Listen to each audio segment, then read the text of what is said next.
disabled! You're a monster! I hate you! The sound of the lift machine had become as familiar to me as my own heartbeat. The mechanical whir followed by the slight creak as Vernon's body was transferred from bed to wheelchair. 8 years of this routine had worn grooves into my days, much like the calluses that had formed on my once soft hands. My name is Josephine Hadley, though most people just call me Josie. At 70, I've spent the last decade of what should have been my golden years as a full-time caregiver to my husband. The morning sun filtered through the blinds as I adjusted Vernon's position in his wheelchair, careful not to disturb the catheter tube. "How are you feeling today?" I asked, already knowing the answer. The same answer I'd heard for 8 years. "Same as yesterday, Josie. Same as always." His voice carried that familiar flatness, the resignation that had settled into our lives since the accident. Vernon had been filming a documentary in the Adirondack Mountains when a sudden rockslide sent him tumbling down a steep ravine. The fall shattered his spine, leaving him paralyzed from the neck down. The doctors called it a C4 complete spinal cord injury. I called it the day my life changed forever. I wheeled him to the kitchen, where I'd already prepared his breakfast, oatmeal with honey and cinnamon, the way he liked it. My own breakfast would wait. It always did. I positioned the special spoon in my hand and began the methodical process of feeding my husband, wiping away stray drops that occasionally fell to his chin. "We have an appointment with Dr. Reyes today," I reminded him, watching his eyes for any reaction. They remained impassive, staring somewhere beyond the kitchen window. "I remember," he said, "the quarterly checkup. Our home in Burlington had been modified extensively after Vernon's accident. Doorways widened, ramps installed, bathroom fitted with specialized equipment. The insurance covered some of it, but a significant portion came from our retirement savings that had been meant for travel and enjoyment in our later years. Instead, they went to hospital beds and lift systems." I glanced at the clock. We had 2 hours before we needed to leave for the appointment.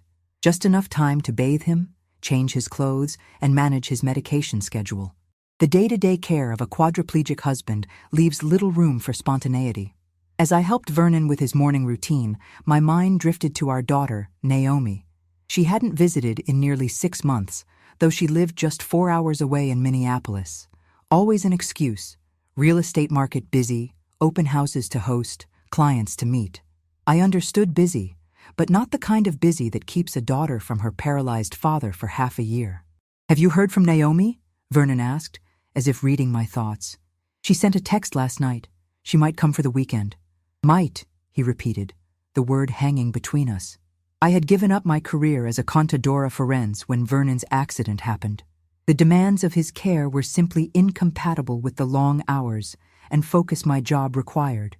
Sometimes I missed the challenge, the satisfaction of uncovering financial discrepancies and following the breadcrumbs of numbers to their logical conclusions. Now, my detective work was limited to figuring out which pressure sores needed extra attention or why Vernon's blood pressure seemed more elevated than usual. The drive to Dr. Reyes's office was quiet. Vernon stared out the window of our modified van as the Vermont scenery passed by, rolling hills beginning to show the first hints of autumn color. We had fallen into a comfortable silence over the years, or perhaps it was just exhaustion masquerading as peace. The medical center was a sprawling complex on the outskirts of town. I navigated our van into a handicapped space and began the process of deploying the ramp and securing Vernon's wheelchair. Each movement was practiced, automatic, performed with the efficiency that comes only from endless repetition. Dr. Reyes' waiting room was painted in calming blues and greens. The receptionist, Darlene, greeted us by name. After 8 years, we were fixtures here, as regular as the seasons. "How have you been, Josie?" Darlene asked, her eyes soft with a sympathy I'd grown to both appreciate and resent. "Managing," I said, my standard response. We didn't wait long before being called back. Dr. Lucia Reyes had been Vernon's neurologist since the accident. She was in her early 40s, with intelligent eyes and a direct manner I appreciated. "Mr. and Mrs. Hadley," she said, entering the examination room. "Good to see you both. How have things been since our last visit?" I recited the prepared summary of Vernon's condition. Stable, with occasional spasms in his right leg, some difficulty sleeping, and mild digestive issues. The doctor nodded, making notes, then began her examination. I watched as she tested Vernon's reflexes, checked his eyes, and performed the usual battery of assessments. There was something different in her manner today. A slight furrowing of her brow, a longer pause as she examined Vernon's legs. "I'd like to run a few additional tests today," she said, her voice carefully neutral. "Nothing to be concerned about. Just want to check a few things." The next hour passed in a blur of imaging machines and medical technicians. Vernon was wheeled from one room to another, while I waited, thumbing through outdated magazines without absorbing a word. It wasn't unusual for Dr. Reyes to order extra tests, but something about her demeanor had planted a seed of unease in my mind. When we were finally back in the examination room, Dr. Reyes entered with a tablet in hand, her expression unreadable.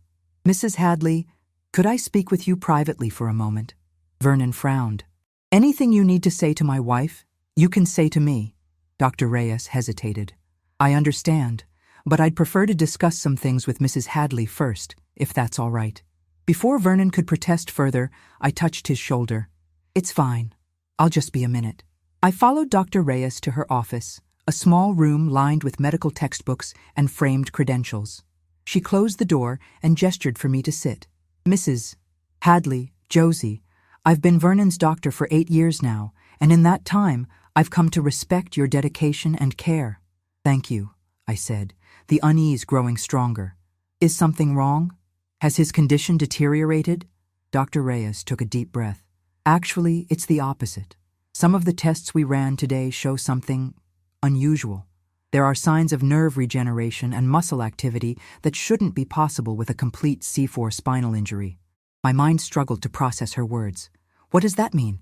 Is he improving?" "It's more complicated than that." She turned her tablet toward me, showing images that meant nothing to my untrained eye. "These electrical responses in his lower extremities suggest he has some neural connectivity that has been overlooked in previous assessments. But what's most concerning is that these aren't new developments. Based on the muscle tone and neural pathways, this has been the case for quite some time." The office seemed to tilt slightly. "Are you saying Vernon is getting better? That he might walk again?" "No, not exactly. What I'm saying is—" She leaned forward, her voice dropping to just above a whisper. "Mrs. Hadley, there are indications that your husband may have been exaggerating aspects of his paralysis, possibly for years." The words hit me like a physical blow. "That's impossible. I've cared for him every day. He can't move. He can't feed himself. He can't—" "The paralysis is real," Dr. Reyes interrupted gently. "The spinal injury happened. But the extent of his immobility, there are inconsistencies that can't be medically explained. When we tested his neural responses while he was unaware we were monitoring, there were movements that he later claimed he couldn't perform when directly asked." A cold feeling spread through my chest. "Are you suggesting my husband is faking?" "Not entirely, no. But there are strong indications that he has more motor function than he's acknowledging. I wouldn't be telling you this if I wasn't absolutely certain something unusual was happening. I've consulted with colleagues. We've reviewed the data extensively. My mind raced through 8 years of daily care, of lifting, washing, feeding, changing, of sacrificed career and dwindling savings, of isolation and exhaustion. Why would he do that?" My voice sounded distant to my own ears. "I can't answer that," Dr. Reyes said, genuine compassion in her eyes. "But as your husband's physician, I felt an ethical obligation to share this with you." The return to the examination room was a journey through fog. Vernon looked up expectantly as I entered, but I couldn't meet his eyes. Dr. Reyes followed behind me, her professional demeanor firmly back in place. "Everything looks stable, Mr. Hadley," she said, betraying nothing of our conversation.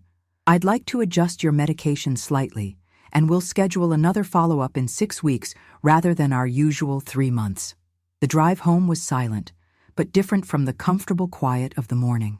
This silence buzzed with unspoken questions, with the weight of Dr. Reyes' revelation pressing on my chest until I could barely breathe. I helped Vernon into bed that night, with movements that felt mechanical, detached. As I adjusted his pillows, I found myself watching his face with new scrutiny, searching for signs of deception in the familiar features I'd loved for over 40 years. "You're quiet tonight," he observed, as I prepared to turn out the light. "Did the doctor say something that worried you?" I looked at him, my husband, my burden, my life's work, and made a decision. "No," I lied, "just tired."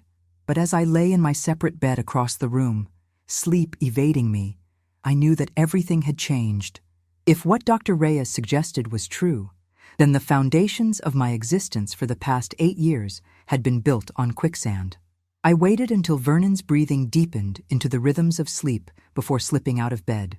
In the dim light of the hallway, I retrieved my old laptop, the one I'd used during my accounting days, with specialized software still installed. If Vernon was hiding something as monumental as partial mobility, what else might he be concealing? The kitchen table became my command center as I began a methodical investigation into our finances. I had maintained general oversight of our accounts, but Vernon had retained control of certain investments and insurance policies. Now, I examined everything with the trained eye of a forensic accountant. It took until dawn, but what I discovered left me cold. Regular transfers to an account I didn't recognize, withdrawals that couldn't be explained by our medical expenses or household needs, a pattern of financial movements that suggested careful, deliberate planning. With trembling hands, I closed the laptop as the first rays of morning light filtered through the kitchen windows. In a few hours, I would need to rise, to bathe and dress, and feed the husband who had apparently been deceiving me for years. I would need to smile and pretend that my world hadn't just shattered into 1,000 jagged pieces. But first, I allowed myself a moment of pure, undiluted rage. 8 years of my life, 8 years of sacrificed dreams and endless labor. 8 years of believing I was caring for a man who truly needed me, only to discover that the extent of his helplessness might have been his cruelest fiction. I wiped away tears I hadn't realized I was shedding and straightened my shoulders. The forensic accountant in me had awakened, and she was very, very good at following money trails to their source. If Vernon was living some kind of double life, I would uncover every detail. And then I would decide what to do with the remains of my own life, the years that remained to Josephine Hadley after nearly a decade of serving a lie. The morning brought with it a strange sense of clarity. I moved through the routine of caring for Vernon with a new awareness, watching for the smallest signs of voluntary movement, the slightest indication that he was more capable than he pretended. "Is something wrong?" he asked as I helped him with breakfast. "You seem different today." I met his gaze steadily. "Just thinking about some things Dr. Reyes mentioned, about neural pathways and recovery." A flicker of something, alarm, concern, crossed his face. "She didn't mention any of that to me." "No," I said, measuring my words carefully. "I suppose she didn't." The first step in my investigation would require me to leave the house, something I rarely did for more than a quick errand. Vernon's care had been all-consuming, limiting my social life to occasional visits with my friend Muriel or brief conversations with our neighbor. "I'm thinking of having lunch with Muriel today," I said casually. "Wesley will be here for your physical therapy session, and I shouldn't be gone more than a couple of hours." Vernon frowned. "You usually stay during PT. I think Wesley can manage without me for once. And Muriel's been asking to catch up." The slight resistance Vernon showed only strengthened my resolve. How many times had I declined invitations, curtailed my own needs, to remain by his side? The memory of those sacrifices now burned with a new intensity. Muriel was surprised, but delighted by my call. We arranged to meet at a small cafe downtown, and for the first time in years, I found myself putting on makeup, choosing an outfit that wasn't selected purely for its practicality and caregiving. "You look wonderful," Muriel said when we met, her eyes widening slightly. "There's something different about you today." I managed a smile. Just needed to get out of the house. Muriel had been my friend since before Vernon's accident, one of the few who had remained constant in my increasingly isolated life. As we settled at our table, I considered confiding in her about Dr. Reyes's revelation. But something held me back. Until I had proof, until I understood the full scope of what was happening, I would keep my suspicions to myself. Instead, I steered the conversation toward casual topics, soaking in the simple pleasure of adult conversation that didn't revolve around medications and bodily functions. As we talked, I casually mentioned the account I'd discovered. I'm trying to organize our finances better, I explained. There's an account with First Vermont Bank that I'm not familiar with. Vernon must have set it up years ago. Muriel tilted her head. First Vermont? I didn't think they had branches around here anymore. Didn't they get bought out by that national chain? Did they? I feigned surprise. Maybe I'm misremembering. Where would their closest branch have been? Montpelier, I think. Before they closed. The information was a small piece of the puzzle, but valuable nonetheless. After lunch, instead of returning directly home, I drove to the library. There, using a public computer to avoid leaving an electronic trail, I researched everything I could about First Vermont Bank and its acquisition. By the time I left, I had confirmed that the bank had indeed been absorbed by a larger institution 3 years earlier. All accounts would have been transferred. Yet the mystery account showed transactions as recently as last month, still under the First Vermont name. My next stop was the former location of the Montpelier branch, now an artisanal cheese shop. The owner, an elderly man with kind eyes, had worked in the same building for over 20 years. Oh, the bank? They moved before they closed, relocated to a smaller office about 2 blocks east. Building's still there, but it's some kind of insurance office now. I thanked him and found the location, a modest brick building with frosted glass doors. The sign read, Lakeside Insurance and Financial Services. Taking a deep breath, I walked inside. The receptionist looked up with a practiced smile. Can I help you? I hope so, I said, summoning the professional confidence of my former career. My husband and I had accounts with First Vermont before they were acquired. I'm trying to ensure everything was transferred correctly, but I'm finding some discrepancies. After some gentle persistence and a carefully crafted story about estate planning, I learned that while most accounts had been transferred to the National Bank, certain specialty accounts had been maintained under the original branding, managed through this very office for continuity of service. I left with a business card for a financial advisor and a growing certainty that I was on the right track. Vernon had maintained a separate account hidden from me, managed through a firm that had gone to considerable lengths to maintain the appearance of being part of a defunct bank. The question remained, what was he using it for? When I returned home, Wesley's car was gone, and Vernon was in the living room, positioned before the television. How was lunch? He asked, eyes not leaving the screen. Lovely. It was good to catch up with Muriel. I hung my coat in the closet, noting the time. How was your session with Wesley? Fine. The usual. I stood for a moment, watching him.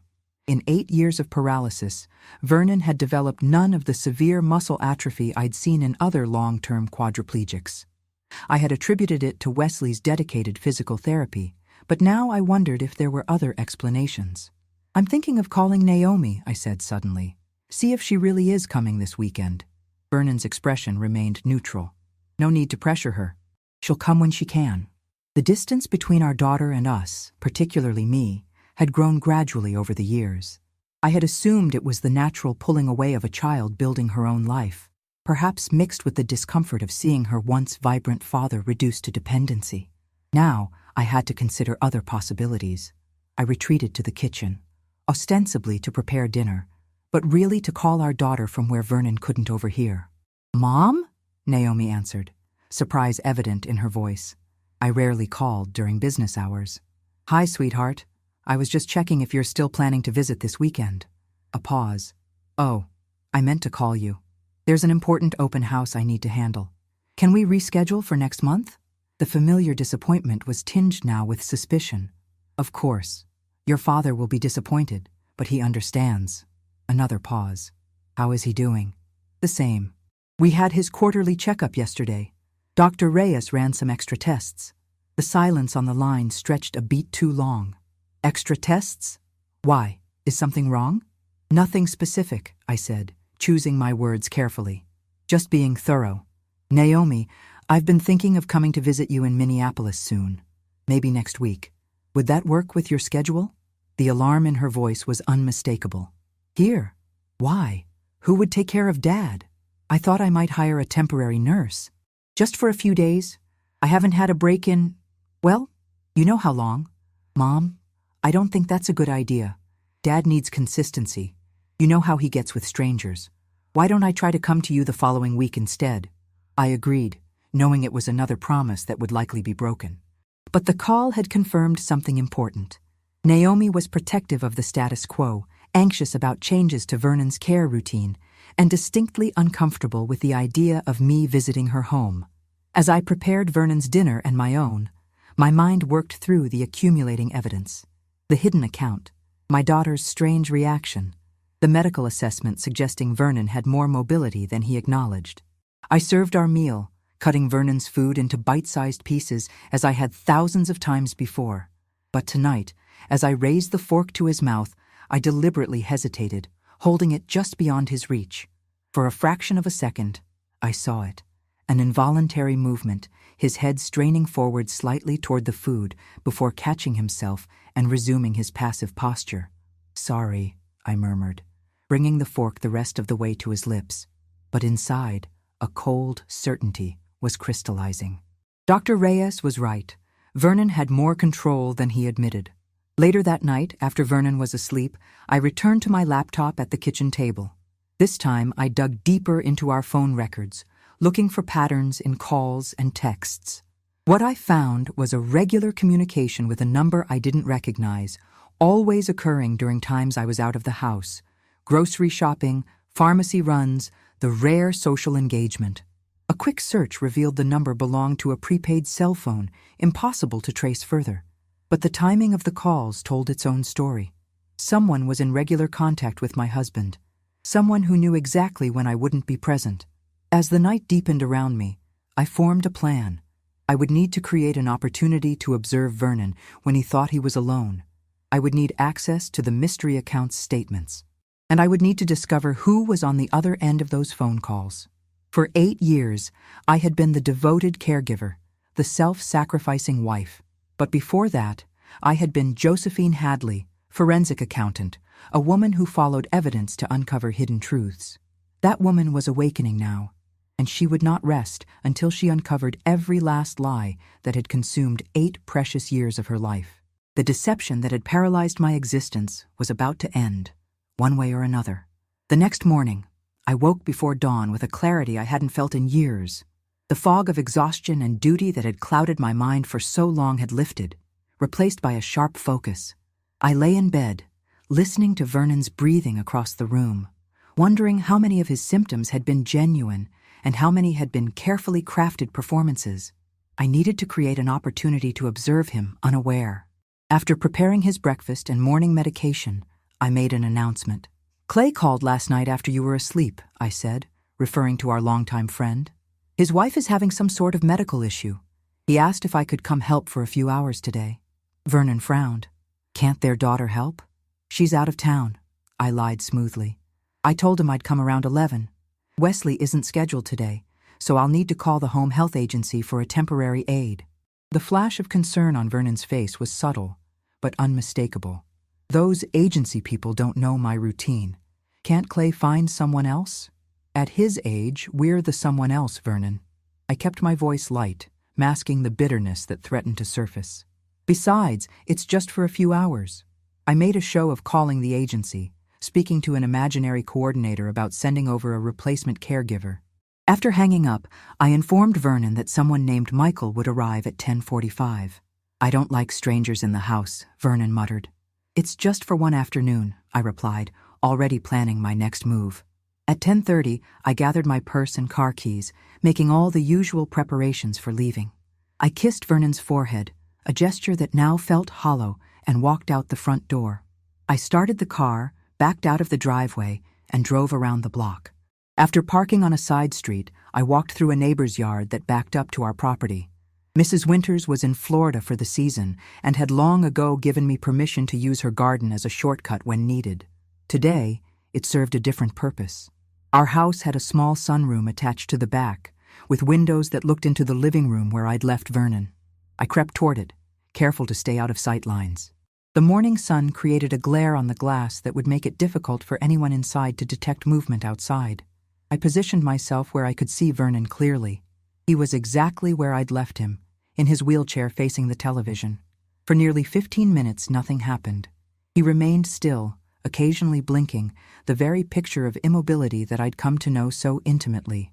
Then the house phone rang. I watched, breath held, as Vernon's head turned toward the sound, a normal movement for someone with his level of paralysis. The answering machine picked up after 4 rings. A mechanical voice announced a telemarketer's call before disconnecting. Vernon remained still for another minute. Then, with deliberate slowness, his right arm, his completely paralyzed right arm, moved. The movement was stiff, limited, but unmistakable. He reached for something tucked beside his thigh. A cell phone, I realized with a shock. The prepaid phone from the mystery calls. My hand flew to my mouth to stifle a gasp as I watched my supposedly quadriplegic husband raise the phone to eye level, thumb awkwardly but effectively swiping across its screen. The movements were clearly challenging and limited, but they were voluntary and purposeful. Vernon was texting someone.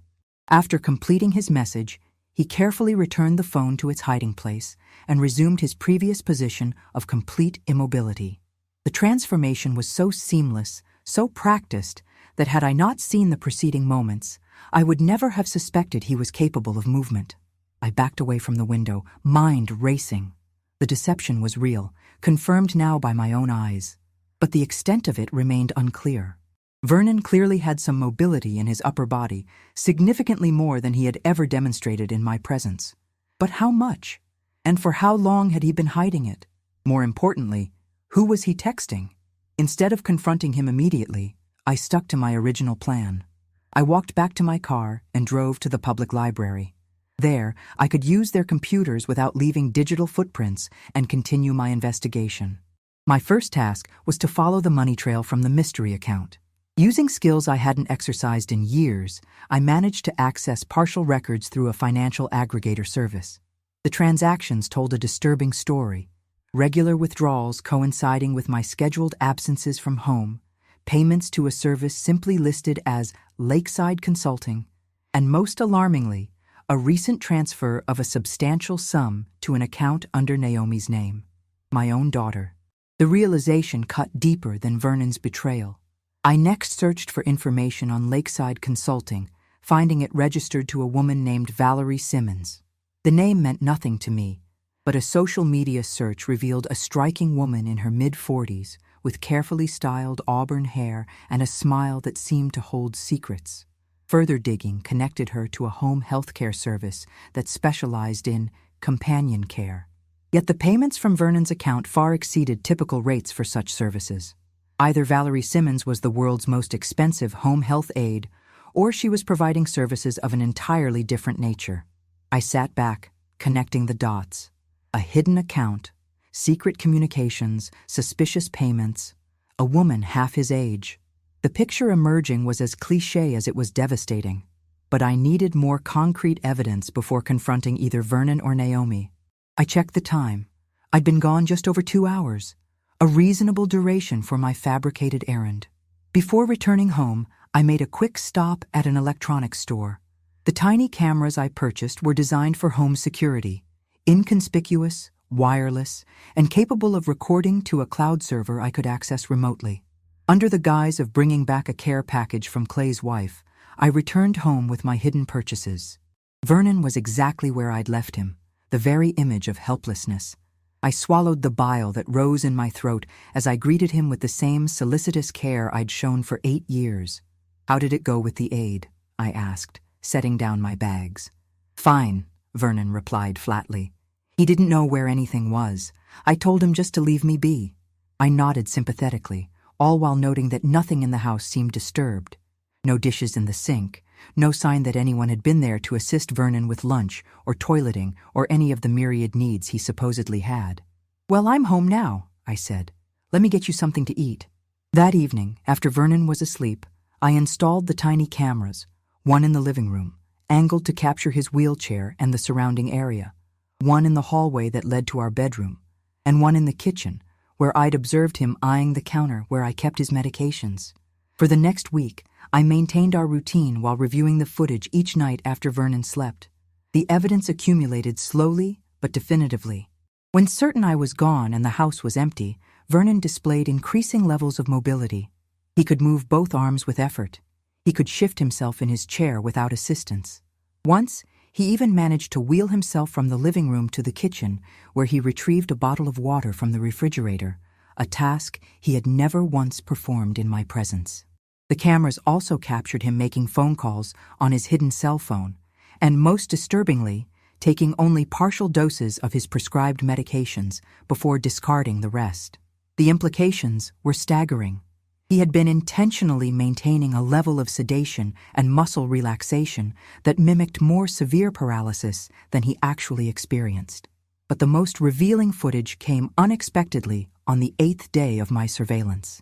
I had a standing appointment with my doctor that Vernon knew about. As usual, he declined to accompany me, preferring to remain home alone for the 90 minutes I would be gone. This time, however, I didn't actually leave. I started the car, backed out of the driveway, then pulled around the block and parked. Using a spare key, I quietly re-entered through the back door while Vernon was distracted by a phone conversation in the living room. Hidden in the kitchen, I could hear his side of the call clearly for the first time. Yes, she just left. No, the usual time, about an hour and a half. Yes, Valerie, I know it's risky, but we need to talk in person. Things are changing. Josie's been different since the last doctor appointment. I think Reyes might have noticed something in the tests. I know. There was a pause, then. Naomi's on board. The transfer went through. Yes, she'll handle that part. Look, just come over. We don't have much time. My heart pounded as I heard movement, more fluid movement than should have been possible. I risked a glance around the corner and saw Vernon laboriously pushing himself to a standing position, leaning heavily on the arms of his wheelchair. He couldn't walk independently. That much was clear from his struggling movements. But he could bear weight momentarily, could take a shuffling step while supporting himself on furniture. The contrast between this and his complete helplessness in my presence was shocking. I retreated silently to the back door, slipped outside, and returned to my car. My hands shook so badly I could barely grip the steering wheel. Tears blurred my vision as I drove aimlessly, needing distance from the scene I'd just witnessed. Vernon, Valerie Simmons, and my own daughter were conspiring together. But to what end? The financial transfers? The hidden mobility? The elaborate deception? It all pointed to something beyond a simple affair. When I returned home at the expected time, Vernon was back in his wheelchair, positioned exactly as I'd left him. I smiled and chatted about my appointment, all while nausea churned in my stomach at the performance we were both giving. That night, I made a decision. Instead of confronting Vernon directly, I would follow the money trail to its source. The next day, I announced that I needed to drive to a specialty pharmacy 2 towns over to pick up a medication that our local pharmacy couldn't provide. It might take most of the afternoon, I explained. The pharmacist said there might be paperwork issues with the insurance. Vernon nodded, his face betraying nothing. Do what you need to do. Instead of heading to any pharmacy, I drove to Minneapolis. The 3-hour journey gave me time to organize my thoughts and plan my approach. I had Naomi's address and intended to arrive unannounced, hoping to catch her off guard. Her home was a sleek townhouse in an upscale development, reflecting a lifestyle that seemed beyond what a mid-tier real estate agent should be able to afford. I parked across the street, watching the house for nearly an hour before gathering the courage to approach. When I rang the doorbell, I heard shuffling inside, followed by a long pause. Finally, the door opened to reveal my daughter's surprised face. Mom? What are you doing here? Her expression cycled rapidly through shock, alarm, and an attempt at welcome that didn't reach her eyes. I was in the area, I lied, and thought I'd surprise you. May I come in? Naomi hesitated fractionally before stepping aside. Of course, but the place is a mess. I wasn't expecting company. The townhouse was immaculate. No sign of the mess she'd mentioned. I took a seat on a pristine white sofa while she nervously offered me a drink. No, thank you, I said, cutting to the chase. Naomi, I need to ask you something, and I need you to be honest with me. It's about your father. Her posture stiffened. What about him? Is he okay? That depends on your definition of okay, I replied, watching her closely. I recently discovered some financial transfers from an account I didn't know existed. A significant amount was transferred to you. The color drained from Naomi's face. Mom, I can explain that. Please do. She perched on the edge of an armchair, hands clasped tightly in her lap. Dad wanted to help me with the down payment for this place. He knew you'd think it was too expensive for me, that you'd worry about my finances. He wanted it to be a surprise for both of us, but then his accident happened and it never seemed like the right time to tell you. The lie was practiced, smooth, but it collapsed under the slightest scrutiny. The transfer was made 3 weeks ago, Naomi. You've owned this townhouse for over 2 years. Her composure faltered. That was for some renovations. The kitchen needed— Stop, I said quietly. Please stop lying to me. I know about your father's condition. I know about Valerie Simmons. I know you've been part of whatever this is. Tears welled in her eyes. Mom, you don't understand. Then help me understand. Because from where I'm sitting, it looks like my husband and daughter have been orchestrating an elaborate deception that has cost me 8 years of my life. Naomi's tears spilled over. It wasn't supposed to be like this. It started small. Dad realizing he had some feeling returning, some mobility, but being afraid to tell anyone because of the insurance. If they thought he was improving, they might cut off benefits, and we couldn't afford the care he needed. But it went beyond that, didn't it? I pressed. She nodded miserably. Valerie was his physical therapist at the rehabilitation center. She noticed the improvements first and suggested an arrangement. She would help him strengthen what mobility he had in private, away from the insurance company's evaluations. In exchange for what, Naomi? Money, at first. Then it became more personal between them. She couldn't meet my eyes. I found out about a year after it started. I was so angry, Mom. I threatened to tell you everything. Why didn't you? Naomi's face crumpled. Dad convinced me it would destroy you, learning that he'd been lying, that he was involved with someone else. He said you'd built your whole identity around caring for him, that you had nothing else left, and then he offered to help me financially if I kept the secret. The casual cruelty of their assessment of me, a woman with nothing else left, struck like a physical blow. So you took his money and watched me sacrifice everything to care for a man who was deceiving me. Your own mother. It wasn't that simple, she protested weakly. It seems very simple from where I'm standing, I replied, rising to my feet. How much mobility does he actually have? Tell me the truth. Naomi wiped at her tears. He can't walk independently. The paralysis is real, just not as complete as he pretends. He can move his arms with effort, can feel sensation in parts of his body that he claims are numb. With Valerie's help, he's gotten stronger over the years, but he still needs significant assistance. And the plan was, what? To continue this charade indefinitely? To watch me care for him day after day while he siphoned money to his girlfriend and my daughter? There was talk of him having a miraculous improvement eventually, Naomi admitted, shame coloring her voice. But the longer it went on, the harder it became to figure out how to end it without everyone discovering the truth. I stood silent for a long moment, absorbing the magnitude of the betrayal. My husband, my daughter. 8 years of my life spent caring for a man whose condition, while serious, had been deliberately exaggerated to maintain control over me and our finances. Mom, please say something, Naomi pleaded. I have nothing to say to you right now, I replied, my voice steady despite the earthquake happening inside me. You chose money over honesty. You chose your father's comfort over my freedom. Those aren't choices I can easily forgive. As I walked to the door, Naomi called after me. What are you going to do?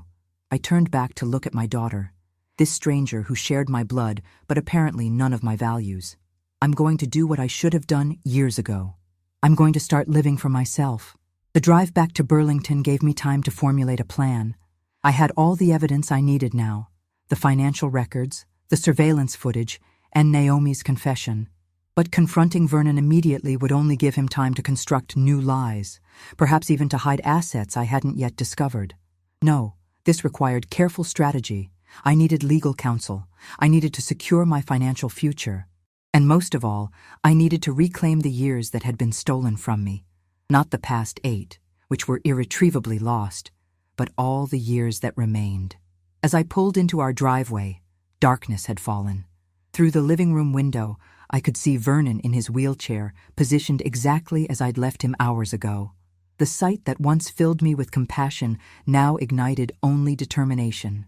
I took a deep breath and prepared to give the performance of my lifetime, One last evening as the devoted caregiver, while inside, Josephine Hadley, the woman who had been buried under years of deception, was finally breaking free. The mask I wore for the next 3 days was the heaviest of my life. I moved through our home with practiced efficiency, bathing Vernon, preparing his meals, administering medications I now knew he discarded when I wasn't looking. Each touch, each word of comfort felt like a betrayal, not of him, but of myself. Throughout, I maintained a careful facade of normalcy, though I occasionally allowed a new coolness to seep into my interactions with him. Let him wonder. Let him worry. The power of knowing while pretending not to know gave me a strange, quiet strength. Behind this mask of routine, I was methodically preparing for war. My first call had been to a lawyer, not in Burlington, where word might get back to Vernon, but in Montpelier. Diana Kramer specialized in cases involving financial fraud and deception in marriage. Her office was in a converted Victorian house, with stained glass windows and creaking hardwood floors that belied the sharp, modern intelligence of its occupant. "Mrs. Hadley," she said, after I'd laid out the bare facts of my situation.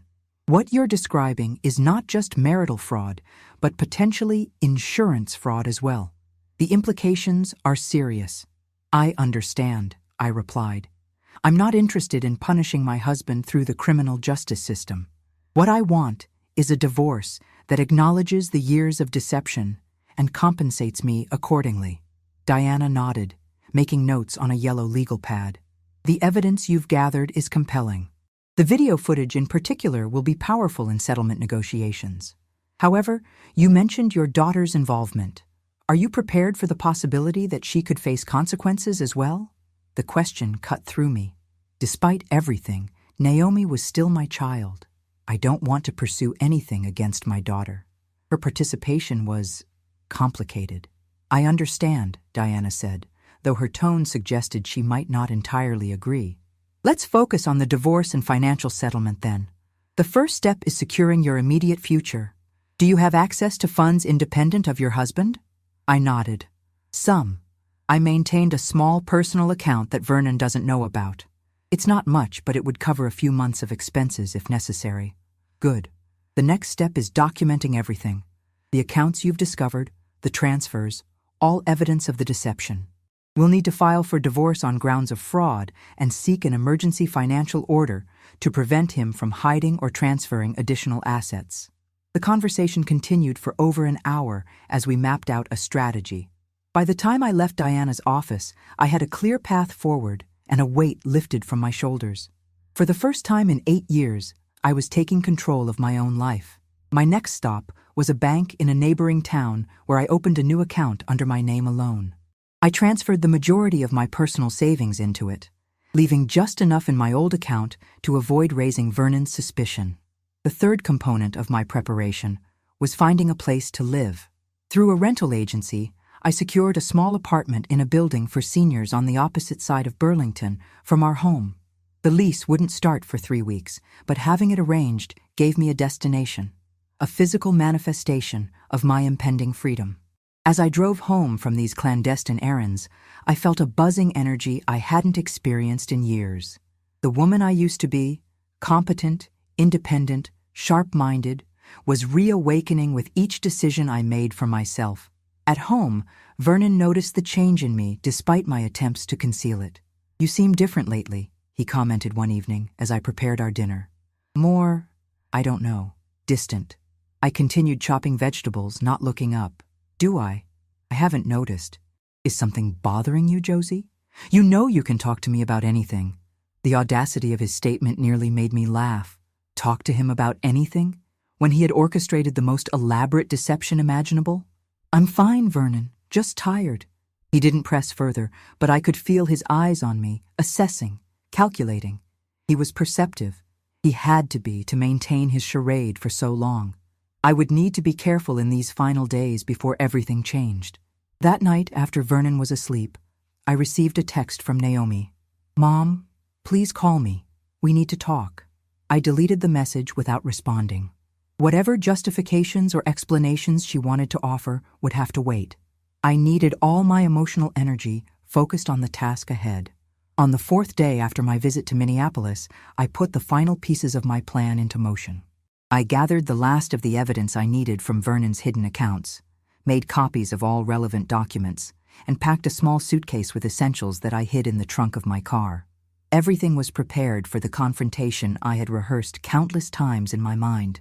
That evening, I served Vernon's favorite meal, pot roast with roasted potatoes and carrots, a meal that required hours of preparation. The domesticity of the act felt appropriate, a final performance of the role I had played for so long.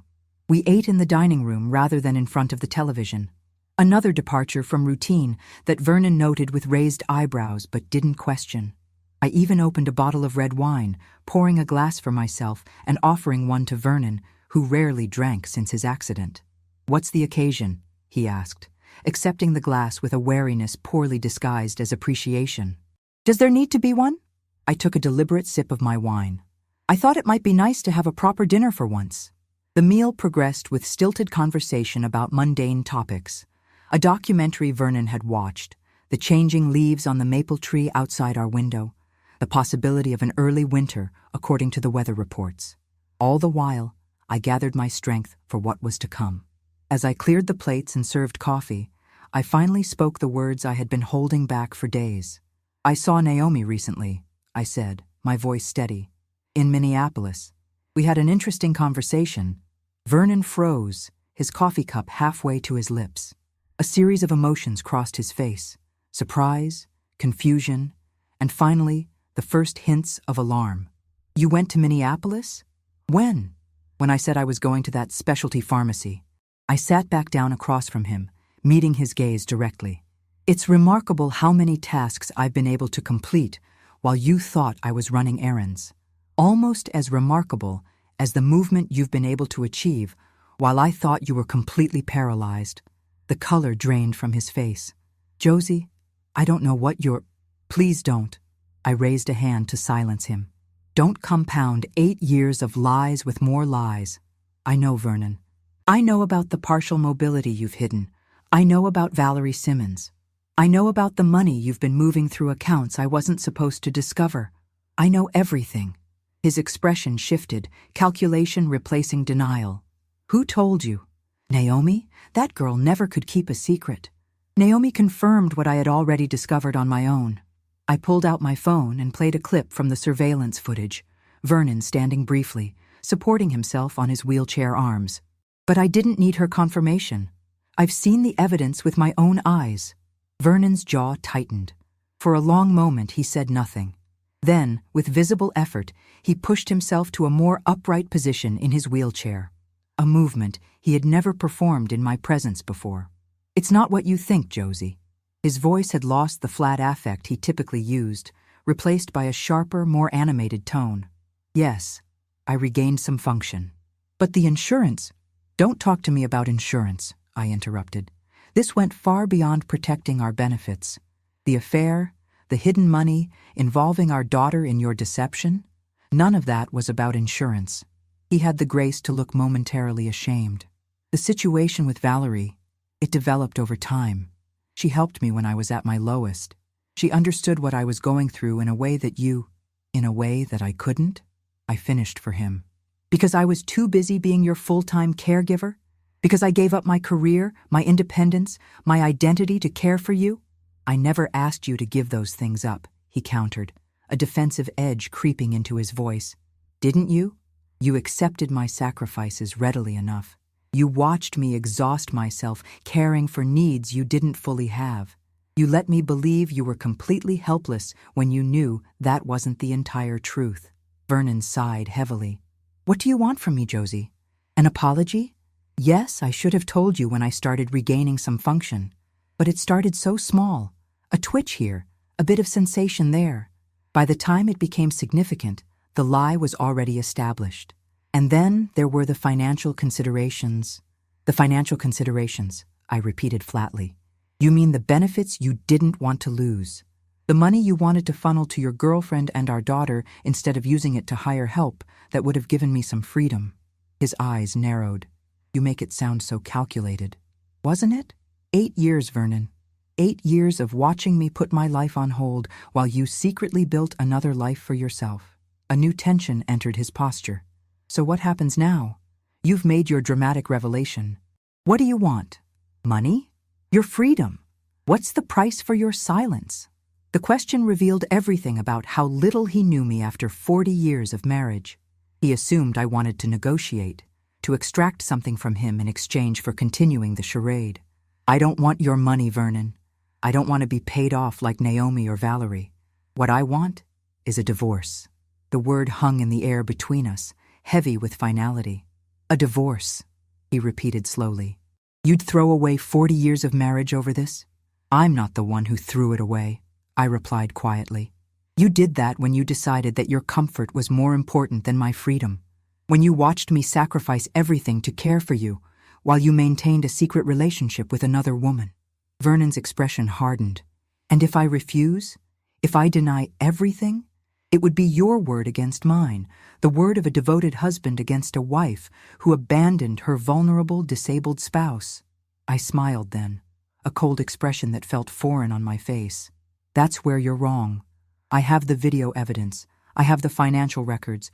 I have Naomi's testimony. And most importantly, I have the determination of a woman who has nothing left to lose. For the first time, genuine fear flickered in his eyes.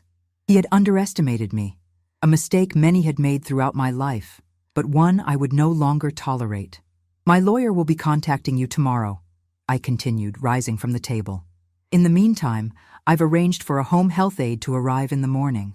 Her name is Rebecca, and unlike Valerie, she's actually qualified to provide the level of care you legitimately need. Vernon stared at me in disbelief. You're leaving? Tonight? Just like that?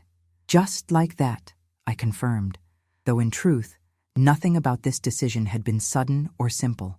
I've given you 8 years of my life, Vernon. I won't give you another night. I left him at the dining table and went to our bedroom where I collected the suitcase I had prepared earlier. My most treasured possessions had already been moved to a storage unit. Photo albums, my mother's jewelry, the first edition books I had collected before Vernon's accident. When I returned to the dining room, Vernon had maneuvered his wheelchair to block the front door. It was a petty, ineffective gesture that only underscored the reality of his deception. He could move independently when he chose to. We need to talk about this, Josie.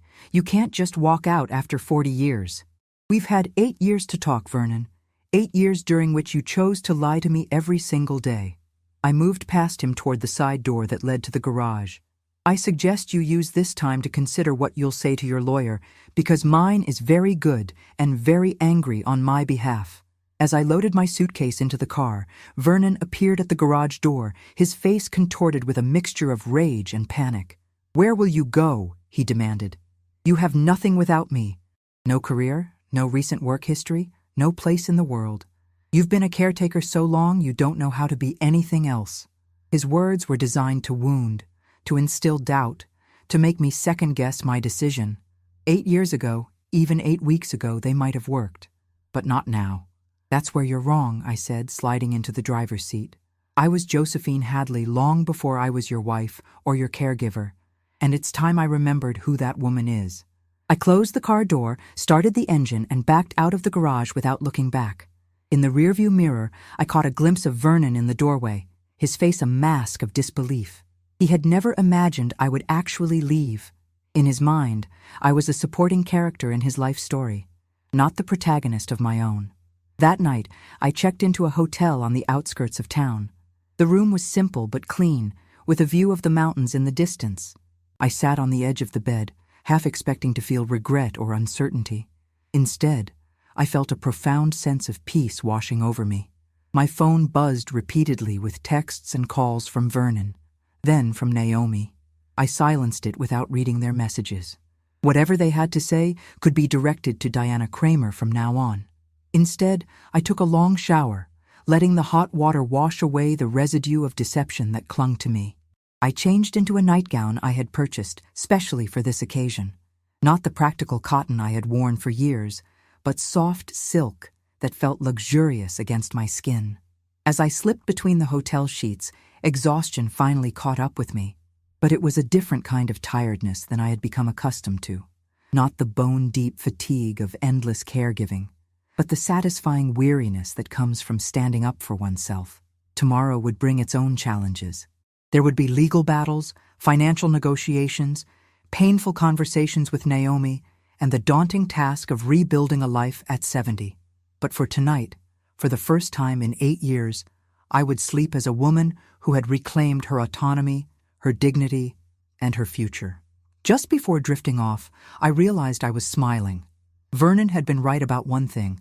I had built my identity around caring for him. What he hadn't understood was that beneath that identity, the real Josephine Hadley had been waiting patiently all along, gathering strength for this moment of rebirth. The next morning dawned clear and bright, a perfect Vermont autumn day. I awoke early, momentarily disoriented by the unfamiliar surroundings, before remembering the events of the previous night. A quick check of my phone showed 17 missed calls and 29 text messages. I deleted them all without reading them, and blocked both Vernon's and Naomi's numbers. My first call was to Diana Kramer, confirming that everything was proceeding as planned. She had already filed the divorce papers and the emergency financial order to freeze Vernon's assets. "He'll be served this morning," she assured me. "I've also arranged for a forensic accountant to begin reviewing all the financial records you provided. Based on a preliminary assessment, we have a strong case for financial fraud." "Thank you," I said, feeling a weight lift from my shoulders. "What should I do now?" "Focus on establishing your new life," Diana advised. "Document any contact or harassment from Vernon or anyone acting on his behalf, but don't engage directly. Everything should go through me." My next call was to Clay Everett, the one friend I felt I could trust with the truth. Clay had known Vernon and me since before our marriage, had been there through the good times and the aftermath of the accident. "Josie," he answered, his voice warm with affection. "How are you? How's Vernon doing?" "That's actually why I'm calling, Clay. There's something I need to tell you." I explained the situation as succinctly as possible, leaving out the most painful details, but ensuring he understood the essence of Vernon's deception. Clay's stunned silence spoke volumes. When he finally responded, his voice was tight with controlled anger. "That son of a bitch. Josie, I had no idea. None of us did." "I know. Where are you staying? Do you need anything? Muriel and I have the guest room made up. You could come stay with us as long as you need." His immediate offer of support brought tears to my eyes, the first I had allowed myself since discovering Vernon's betrayal. "Thank you, Clay. I'm at a hotel for now, but I've leased an apartment that will be ready in a few weeks. What I need most is just a friend who knows the truth." "You've got that, and more," Clay assured me. "Muriel will want to help too. You're not alone in this, Josie, not by a long shot." After hanging up, I sat on the edge of the hotel bed and took a deep breath. The path ahead was uncertain, but for the first time in years it was mine to determine. At 70, most women were settled into the rhythm of their lives, not starting over, but perhaps that made this second chance all the more precious. My phone rang again, an unfamiliar number this time. I answered cautiously. "Mrs. Hadley? This is Rebecca Chen from Home Health Associates. I'm outside your house for my scheduled shift with Mr. Hadley, but no one is answering the door." I had almost forgotten about the home health aide I had arranged for Vernon. "I'm sorry, Rebecca. There's been a change in circumstances. Mr. Hadley is home, but he may be uncooperative. If he refuses to let you in, please don't take it personally. You can bill for the full day regardless." After addressing this final loose end, I gathered my few belongings and checked out of the hotel. The day stretched before me, empty of responsibilities toward Vernon for the first time in 8 years. The sensation was dizzying, almost overwhelming in its freedom. I decided to begin with breakfast. Not a hastily consumed piece of toast eaten while preparing Vernon's more elaborate meal, but a proper breakfast at a cafe where someone else would cook and serve and clean up afterward. Such a simple pleasure, yet it felt revolutionary. As I sat in the sunlit cafe, savoring each bite of my omelet, I opened my notebook and began to make a list. Not of tasks related to Vernon's care, but of things I wanted to do for myself in the days and weeks ahead. 1. Visit the library and get a new card. 2. Call the community college about continuing education classes. 3. Buy new clothes that aren't selected for ease of caregiving. 4. Contact old colleagues from my accounting days. 5. See a movie in an actual theater. The list grew, each item a small act of reclamation. By the time I finished my coffee, I had filled an entire page with possibilities, not grand adventures or dramatic gestures, but the simple components of an ordinary life that had been denied to me for too long. Outside the cafe, the autumn air was crisp and invigorating. I stood on the sidewalk for a moment, orienting myself in this familiar town that suddenly felt new. Then I squared my shoulders and took my first steps toward the library, toward the future, toward becoming Josephine Hadley once again. 6 months passed like the turning of seasons, each day bringing small victories and quiet revelations. My apartment became a sanctuary, modest but entirely mine. I arranged the furniture to suit only my preferences, filled bookshelves with volumes I'd longed to read, and hung art that spoke to my soul rather than matching a shared aesthetic. The divorce proceedings progressed with the glacial pace of legal matters. Vernon hired an expensive attorney who tried every tactic to minimize his culpability. But the evidence was overwhelming. The video footage of his hidden mobility, the financial records documenting years of deception. And most damning, Valerie Simmons herself turned against him when she realized the full extent of his manipulations. She contacted my lawyer voluntarily, providing a sworn statement detailing their arrangement. It had indeed begun as professional physical therapy, evolving into a romantic relationship as Vernon regained limited function.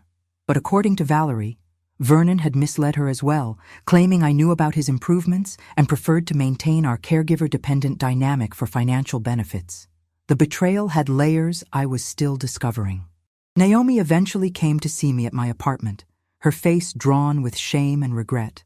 I allowed her inside but maintained an emotional distance that felt necessary for my self-preservation. "I should have told you years ago," she admitted, perched awkwardly on the edge of my sofa. "I justified it by telling myself Dad was right, that you'd built your identity around being his caregiver and wouldn't know what to do without that role." "And now?" I asked, genuinely curious about her perception.